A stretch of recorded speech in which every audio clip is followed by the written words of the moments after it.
Good evening. I'm Michael J., representing the League of Women Voters of Bellingham and Whatcom County.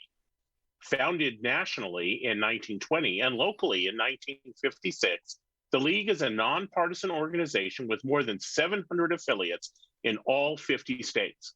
Our goals are to encourage informed and active participation in government, increase an understanding of major public policy issues, and influence public policy through education and advocacy.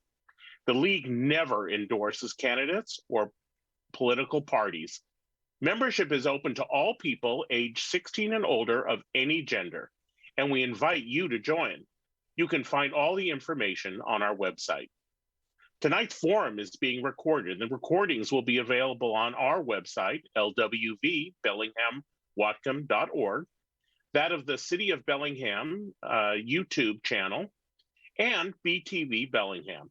No portions of this forum may be rebroadcast in any part or in full without the written consent of the League of Women Voters of Bellingham, Whatcom County. Questions for this forum have been prepared in advance by the League with input from the public. Those attending live can submit a question using the Q&A button at the bottom of their screen, and we will ask as many questions as time permits. Tonight, we're hosting candidates Jenn Mason and Phillip Stockton, who are running for the office of Bellingham School Board Director, position 4. The 5-member school board has policy governance responsibilities in these 4 main areas: vision, accountability, structure, and advocacy. The school board believes that effective public school education must be directed toward common needs of all children, but must also consider the unique differences and needs of individual children. Registered voters elect board members for a term of 4 years. So here are the rules. Each candidate may make a 2-minute opening statement and a 1-minute closing statement. They'll be called on in alphabetical order, so that candidate Mason will be going first for both the opening and the closing statement. Each candidate will be asked the same question, so you'll have up to 90 seconds to answer, and I will alternate who goes first each time. You also have a challenge card, so hopefully you have that in front of you there somewhere, and you may use that to challenge your opponent's response one time during the forum. Just raise your card, and then you'll have 30 seconds to present your challenge once your opponent has responded to their original question, and then the opponent has 30 seconds to respond to your challenge. You may only make one challenge. I want to just point that out again.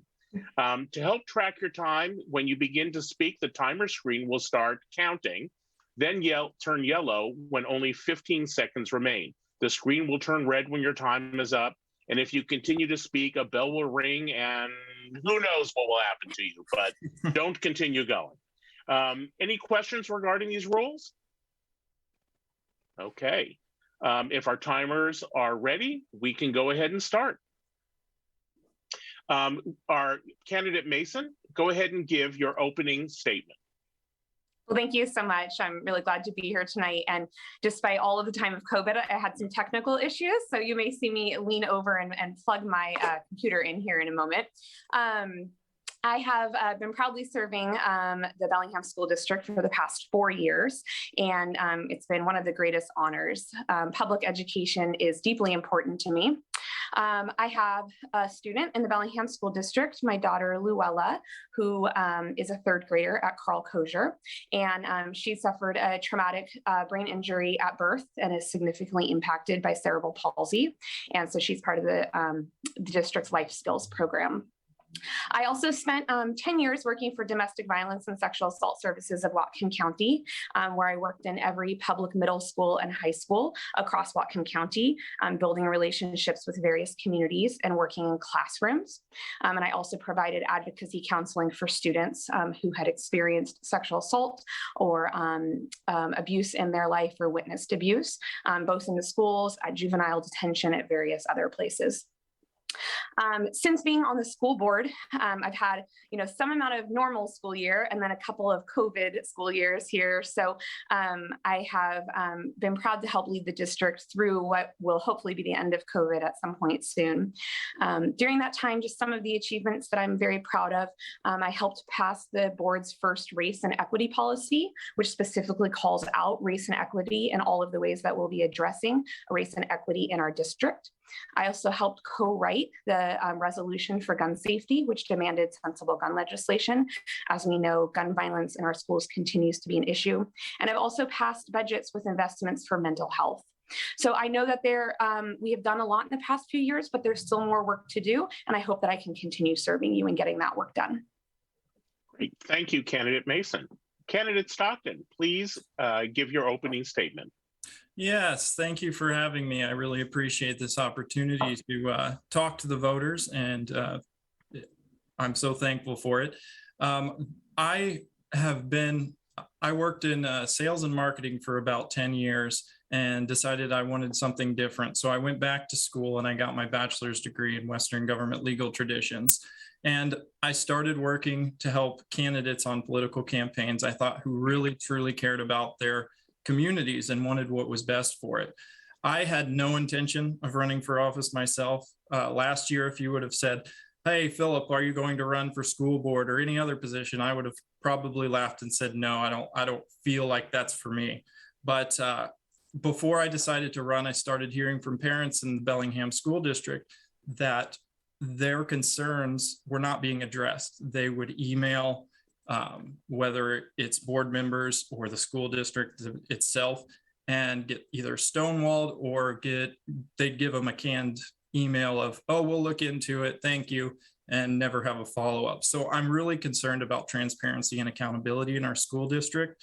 And that's the main reason why I'm running. I think we need to work with the parents more, because the parents are there to parent, the school is there to teach kids and students how to be successful after they graduate.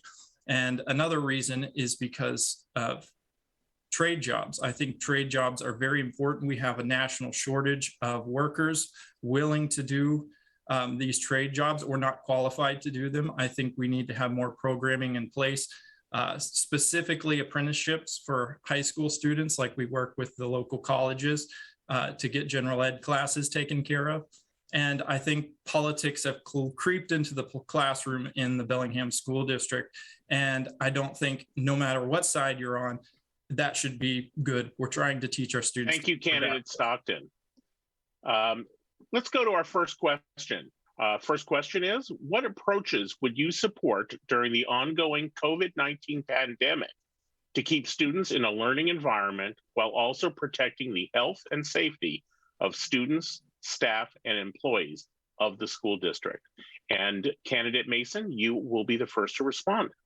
Yeah. Well, first of all, I support our district doing what is told that we're supposed to be doing by entities above us, including, locally our Whatcom County Health Department, our Washington State Department of Health, and then federal guidelines that exist.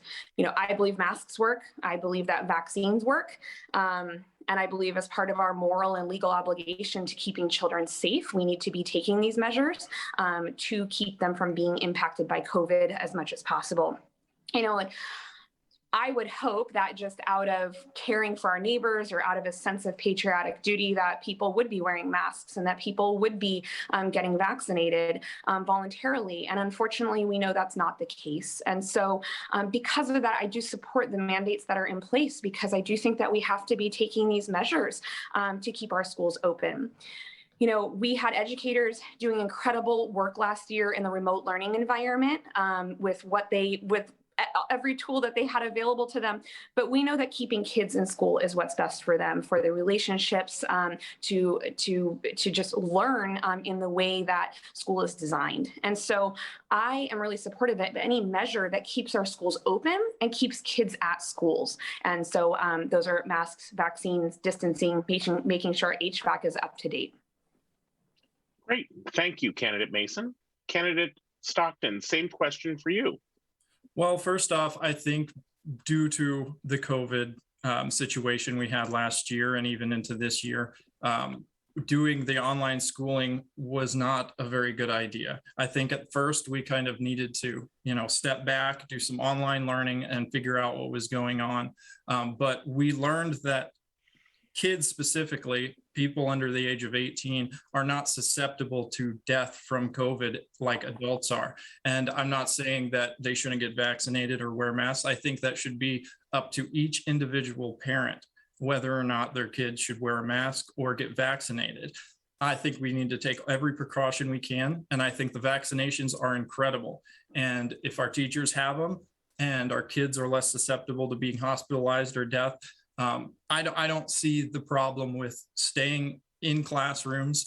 And the mandates, I think, are an overreach. I really do. I think that the government shouldn't be mandating these types of things to children. And they're going to eventually. They're looking into getting it approved for 5 to, I believe, 12-year-olds. And I think the parents should have a decision. We've lost 50,000 students in our public school in Washington, who parents have pulled their students out, and we can't risk losing that much money for our children who really need it, our marginalized students and our disabled students. So I think it would be a shame to see that grow. Thank you very much, candidate Stockton. The next question, what is the single most important issue facing the school district on which you believe compromise is needed, and how would you pursue this compromise? And this time we'll turn first to you, candidate Stockton.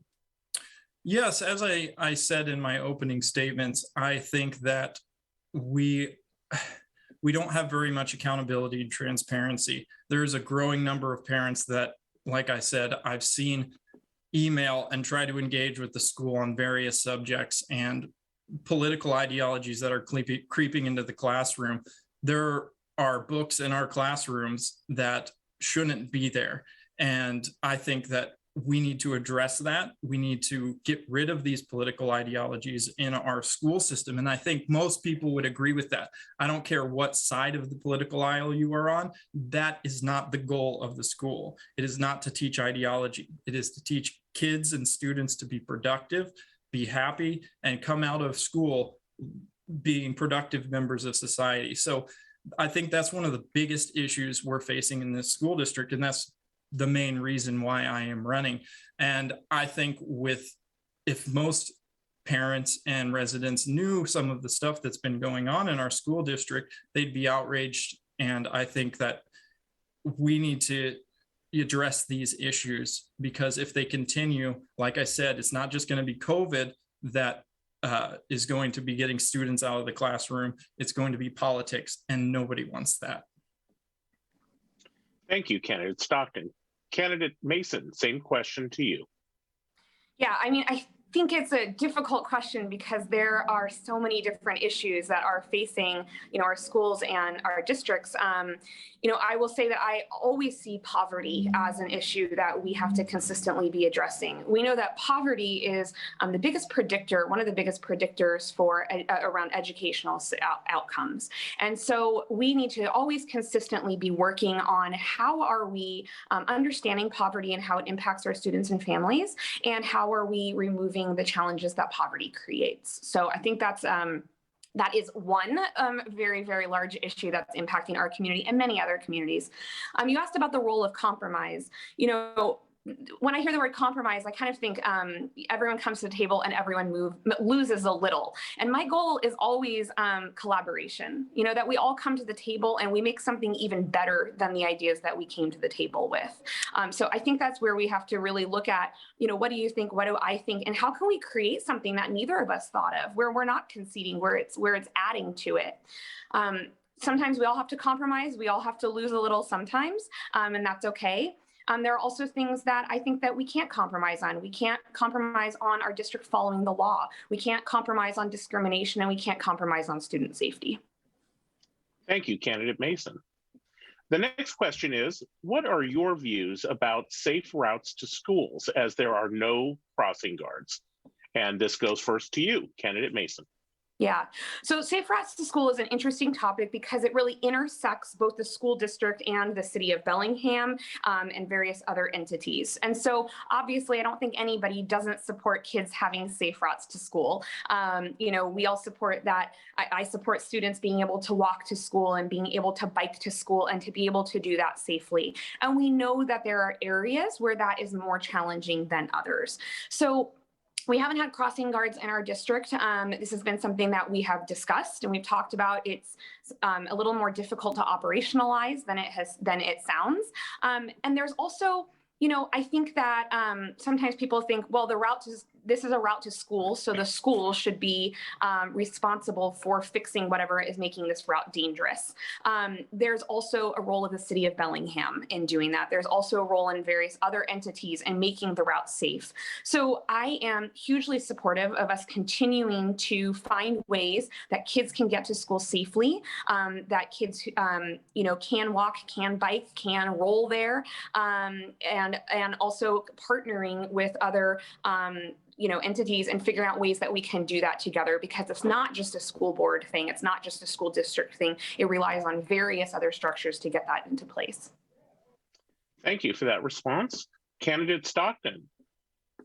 Yes, and I totally agree with Director Mason's response to that. I think that it is an intricate system of working with other entities to try and figure out how we can, work together to make sure this is happening. It's a large project. Obviously, we want our children to be safe. Everybody does, I believe. And I think there are some dangerous instances in Bellingham just driving around. There are some erratic drivers. So I do think that should be one of the priorities, because that is the end goal of our school system, is to prepare students and protect students. And we need to be doing something to make sure that that is happening. And I do like the idea of having more crossing guard, or actually having crossing guards. That would be great. And I would be willing to work with anybody who wanted to make sure that actually happens. Great. Thank you, Candidate Stockton. The next question is, what do you think is the greatest challenge in the school district regarding special education? And this goes first to you, Candidate Stockton. Yeah, I think that one of the biggest issues in any school district is the wide variety of needs for special education. My wife has fibrous dysplasia, causes pain and issues basically her entire life. And a lot of the times we can't see those disabilities that people have to deal with. So I think a one-size-fits-all approach isn't going to necessarily work. We need to have more funding, I believe, and more programs, more trained professionals to come in and work with our special education students or special needs students. Because like I said, it's not a one size fits all. And I know parents who've pulled their kids out of school districts before because it just wasn't working for them. And they felt like their child would be better off if they took care of them themselves, and they were losing income. And we as a school district don't want that to be the case. We want to be able to help parents with that. And I think that we just need to really sit down and look at it and try and find a better solution, more programs, address specific needs of individual students, and make sure we're doing all we can for our students in Bellingham. Thank you. Candidate Mason? Yeah. So, we have many students who have IEPs, individualized education plans in our schools, students with disabilities in our schools, and we have to be considering that does completely range in what their needs are. We have amazing teachers. We have amazing paraeducators, occupational therapists, physical therapists, folks that are working with, say, with my daughter, also personally, that we see the creativity and the perseverance that they have in helping these kids. One specific area that I think is really important to me in terms of special education is inclusionary practices. And this is something that as a school board member, I just had an opportunity to hear more about, but making sure that our students with disabilities are as integrated into our general education classrooms as possible. And so that they're not, we don't have general education and then we have this separate kind of space, these separate students who are over here, but making sure that students have the most access, the most independence in general education classrooms as possible. And that may be, providing communication devices that work for them. That may be using co-teaching models. That may be just making sure that they are being able to go to recess at the same time as all of the other kids so that they're integrated together. But I really think how we do that integration is a really critical issue in terms of special education. Thank you, Candidate Mason. The next question is, what steps would you take if a parent calls with complaints that a teacher is presenting material related to critical race theory in their classrooms? And this goes, of course, first to you, Candidate Mason. Yeah. So of course, this is a relevant question because this is something that has happened in our district and in districts across the nation is, of course, hearing conversations and questions about critical race theory. So one thing to know about our school board members, and particularly the way our school board operates, is that as a school board member, my job is to set policy and to hold our district hold our superintendent accountable to following those policies and to achieving the vision that we've set out for him. And then our job is to step out of the way and let the experts do the work. And the experts are the teachers who are in our classrooms, the librarians who are in our libraries, the administrators, the principals, assistant principals, counselors in our schools, the mental health specialists, our executive team, letting them do the work, and then we hold our superintendent accountable. All of that to say that when folks talk to me about curriculum, I'm not the right person to change the curriculum itself. So what I can do is I can listen, I can understand, and I can direct them to the right person. And I just had somebody ask about the fifth grade health curriculum and directed them to one of our executive staff. Critical race theory, as it's currently being discussed and defined, is not being taught in our schools. We do teach about racism. We do have books in our libraries about students of color. We have books in our libraries about trans students. But diverse learning experiences is part of the Bellingham Promise, our district's strategic plan. Thank you, Candidate Mason. Now to you, Candidate Stockton. Yes, and I think this is a very pertinent question because I think there's a lot of frustration in our school district from parents who end up being stonewalled and told that we are not teaching anything that they think we're teaching. And I think that's wrong. And I don't care what you call it. It doesn't have to be CRT. It can be anything that is denoting that one race is superior to another or that one race is lesser than another. And I believe that that kind of thing is going on in our school district. And right here, I have one of the books that is being taught in our school district. It is in classrooms. I've seen from parents. I've talked to these parents, and it's called Not My Fault. And this is just one page. It's a devil holding a contract that says, binding you to whiteness, you get stolen land, stolen riches, special favors. Whiteness gets you to mean endlessly messing with the lives of your friends, neighbors, loved ones, and all fellow humans of color. Sign below for your soul. So I don't care what you call it. If that stuff is in our classrooms, that is inappropriate. And this is targeted towards between third and grade and younger. So this isn't in high school where they're discussing race and equity and equality. This is smaller children who are being told that because of the color of their skin, they're either lesser than or better than. And that's unacceptable. Thank you, Candidate Stockton. I'm trying to select our next question here. We have, this will be our last question. With the developments in technology, cyberbullying has become another form of bullying that impacts students. What is the school board's role in preventing bullying? And this goes to you, Candidate Stockton. Yeah, I think it's very important, especially in our age where we can't get away from technology. And I think that, if it's happening during school hours specifically, we need to be doing everything we can to address these sorts of things. I think every student should feel safe. They should feel like they're at home when they're in our school system. And that's just unacceptable. We need to be doing everything we can. We need to help work with parents to inform them of things that are going on, whether they're actually in play or not yet, because a lot of older people don't quite understand some of the social media stuff that goes on. And I really do believe that we need to reach out to those parents. And that's one of the most important things for a school board director, or anybody, a teacher, an administrator, if something is happening, that we need to be discussing it with the parents and trying to resolve it first and foremost through talking with them and figuring out what issues there are and how we can resolve them. But as teachers and as administrators, I think we have a responsibility to keep an eye on these sorts of things and try and weed it out the best we can, because nobody wants a child to be bullied. That is completely unacceptable. Candidate Mason, same question for you. Yeah. So, as you said, cyberbullying is just one form of bullying. And I think schools have a critical role in the ways that we address and try to reduce and eliminate bullying in our schools. And we do that in a variety of ways.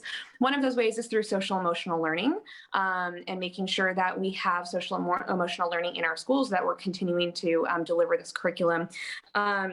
And social emotional learning helps students to be aware of their feelings, to help manage difficult feelings, understand their emotions, to be able to interact effectively with other people. And I think that's a really huge part of understanding of helping to address bullying, is for kids to understand themselves and understand when they're having difficulties, because that often leads to behaviors that we don't want to see in schools and towards other students. I think that again, the mental health services that we have going on. Again, we know that students who are doing bullying or are on the receiving end of it, that can be very traumatic for them. And so having those services, and also, again, for students who are bullying, to have a place where they can talk about things that may be going on in the rest of their lives. And, we also know, and I'm sure all of us know this from having been kids once, kids are often bullied because there's something different around them. And that's one of the big reasons that I do support diverse learning experiences and kids learning about all different types of people. I was one of the only Jewish kids in my school in a rural area, and I sure wish that more students and educators knew about what it meant to be Jewish. Thank you, Candidate Mason. Now, in closing, candidates, you have an opportunity to make a 1-minute closing statement, and we'll start with Candidate Mason. Thank you. And thank you again to the League of Women Voters for putting this forum together. I appreciate it's still continuing on in this virtual way in our virtual world. I'm really proud of this district. I'm really proud of the work that it's done, and not just the school board, but, our superintendent, our executive staff, our administrators, everybody, our teachers who have just been through one of the most challenging times. And I also know that there's a lot of work to do ahead. We've seen nationally that there's been a lot of attention on school boards, and there's been a lot of attention on schools. And I think this is a time where we need to be really careful that we are putting people into positions of power and leaders that reflect our community's values. I believe that I reflect this community's values and what we want to see in our schools. And I hope that I get to represent you for the next 4 years. Thank you. Thank you, Candidate Mason. Candidate Stockton, you have 1 minute closing statement. Yes, and I also wanted to thank the League of Women Voters for putting on this forum. I think it's very important that the community gets to see candidates that are running for positions that will be representing them. I just wanted to say that to all those parents, teachers, students who feel like they aren't being heard, I want to be that board member, that director, that listens to you, that works with you, that doesn't shut you down. I think it's very important that we're working with the parents, because like I said before, parents are there to parent. The school is there to help prepare students for adulthood, to be happy, healthy, and capable. And I don't know what all the parents' beliefs are, and I don't care. That's not what it's about. Politics shouldn't matter. And if you want to keep politics out of the classroom, I ask that you vote for me on November 2nd. Thank you. Thank you. On behalf of the League of Women Voters, I thank the candidates for being here today and for being willing to run for public office. Voters can find more information about the candidates online at vote911.org. And here we go. Voters can find more information, and also in your voter pamphlet. Ballots will be mailed on October 13th, 2021, coming up. Your ballot must be postmarked or in a ballot drop box before 8 p.m. on November 2nd, 2021. Please remember to sign that ballot envelope. And if mailing by postal service, we recommend mailing early. That's about it. Coming up, we have the next school board position. So we look forward to seeing you back here. Thank you, both candidates. Thank you very much. Thank you.